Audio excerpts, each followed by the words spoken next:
زمین کھا گئی آسمان کھا گئی، مجھے میری بچی چاہیے، مجھے مردہ نہیں چاہیے زینب کی طرح، میں برداشت نہیں کر سکتی، مجھے میری بچی زندہ چاہیے۔ اتنے دن ہو 14 سالہ دعا زہرا کراچی سے لاپتہ ہوئی تو پورے ملک میں ایک شور مچ گیا۔ ہر کوئی پریشان تھا کہ آخر دعا گئی کہاں، اس کو زمین کھا گئی یا آسمان نگل گیا۔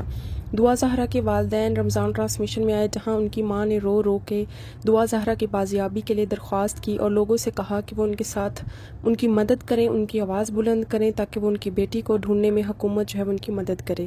یہاں پر دعا زہرا کے والدین نے اس بات کو بھی شیئر کیا کہ جب ان کی بیٹی غائب ہوئی تو انہوں نے مسجدوں میں جا کے اعلان کروانے کی کوشش کی، لیکن مسجدوں نے اعلان نہیں کیا کیونکہ وہ ایک مخصوص طبقے سے تعلق رکھتے ہیں، ایک مخصوص فرقے سے تعلق ہے ان کا، جس کی وجہ سے مسجدوں میں اعلان کرنے سے انہوں نے انکار کر دیا۔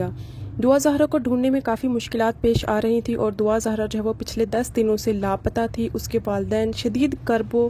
پریشانی کی کیفیت میں مبتلا تھے۔ پوری کی پوری قوم جو ہے وہ اس سانے پہ غمزدہ تھی، کیونکہ پاکستان میں پچھلے کچھ سالوں سے جو سینیریو ہے وہ کچھ ایسا بنا ہوا ہے کہ لڑکیاں اچانک سے مسنگ ہو جاتی ہیں اور پھر ان کی ڈیڈ باڈیز یا خدا نخواستہ ان کے ساتھ بہت ہی خوفناک انجام ہوتا ہے۔ یہی وجہ ہے کہ دعا زہرا کی ماں جو ہے وہ دہائیاں دیتی ہوئی نظر آئیں۔ دعا زہرا کے والد بھی اس حوالے سے بہت زیادہ پریشان ہوئے۔ پوری قوم نے ان کی مدد کی، جو جس طریقے سے ان کی مدد کر سکتا تھا اس نے اس کی مدد کی۔ سوشل میڈیا سے لے کے ٹی وی تک ہر کوئی ان پریشان حال والدین کی آواز بن گیا۔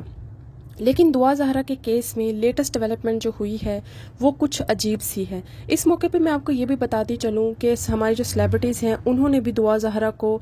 سرچ کرنے کے لیے بہت زیادہ اپیل کی، اور یہی وجہ ہے کہ حکومت اور ایف آئی اے کی ٹیم جو ہے وہ ان کے گھر چلی گئی۔ اس حوالے سے ہیرا مانی کا بھی پیغام آیا، سجل علی نے بھی اس حوالے سے پیغام دیا، اس کے علاوہ صاحبہ ریمبو جو کہ بیٹیوں کے خلاف ہونے کے باوجود انہوں نے بھی پیغام دیا۔ لیکن پھر اچانک سے ہی کہانی نے یو ٹرن لیا اور اچانک پتہ چلا کہ دعا زہرا اصل میں لاہور پہنچ گئی ہیں اور لاہور جا کے انہوں نے نکاح کر لیا ہے۔ یہ خبر جو ہے یہ بڑے بڑے میڈیا چینلز کی طرف سے دی گئی، نیوز چینل کی طرف سے دی گئی، لیکن اس خبر کے بعد ان کے والد کا کیا کہنا تھا سنیے ذرا۔ ایک نکاح نامے کی کاپی صرف ٹی وی پہ چل رہی ہے، اس پہ فوٹو میری بچی کی ہے، اس پہ ایج 18 لکھی ہوئی ہے۔ میری بچی 4 دن بعد 14 سال کی ہوگی، میری شادی ہوئی تھی 2005 میں، ٹھیک ہے۔ تو اگر یہ انسیڈنٹ ایسا ہوتا بھی ہے تو وہ نکاح نامہ تو ویسے ہی اس کے اندر فیک ڈیٹیلز ہیں۔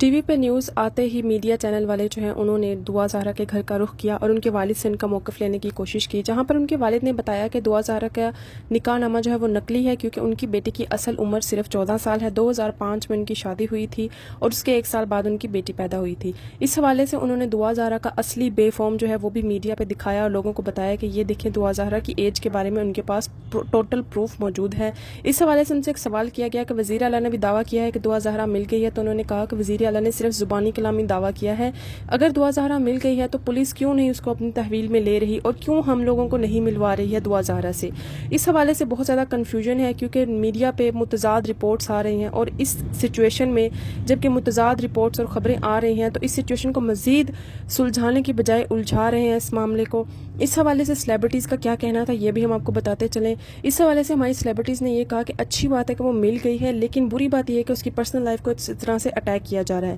جبکہ کافی سیلیبریٹیز جیسے کہ ارمینہ رانا خان اور عثمان خالد بٹ جو ہے وہ اس بات کے خلاف تھے کہ دعا زہرا کو اس طرح سے کریکٹر اسیسینیٹ کیا جائے، کیونکہ متھیرا نے ایک بیان دیا تھا، ایک سوشل میڈیا پہ پیغام دیا تھا جس میں ان کا کہنا یہ تھا کہ دعا زہرا تو مل گئی ہے، لیکن اس کی وجہ سے اب وہ لڑکیاں جو واقعی میں کسی مشکل کا شکار ہوتی ہیں ان پہ کوئی یقین نہیں کرے گا اور لوگ یہی سمجھیں گے کہ وہ بھی شاید اپنی مرضی سے بھاگ کر گئی ہیں۔ کراچی میں یہ دوسرا واقعہ ہے لڑکی کے اغوا کا، اور ہم نہیں جانتے کہ یہ سچ ہے یا جھوٹ، لیکن ہمارے جو ایکٹرز ہیں انہوں نے بہت اس معاملے میں سینس کی بات کی ہے، اور وہ یہ ہے کہ جب تک کوئی پکی خبر نہیں آ جاتی تب تک فیک نیوز پھیلانے سے پرہیز کیا جائے اور اس کی بخیریت واپسی کے لیے اقدامات کیے جائیں اور دعا کی جائے۔ امید ہے آپ کو ویڈیو پسند آئی ہوگی۔ ویڈیو پسند آئی ہو تو ہمارے چینل کو سبسکرائب کر دیجیے گا، ویڈیو کو لائک اور شیئر ضرور کیجیے گا، اور ہمیں کمنٹ سیکشن میں ضرور بتائیے گا کہ آپ کو کیا لگتا ہے کہ دعا اپنی مرضی سے گئی ہے یا اس کا واقعی میں اغوا ہوا ہے۔ Thank you for watching.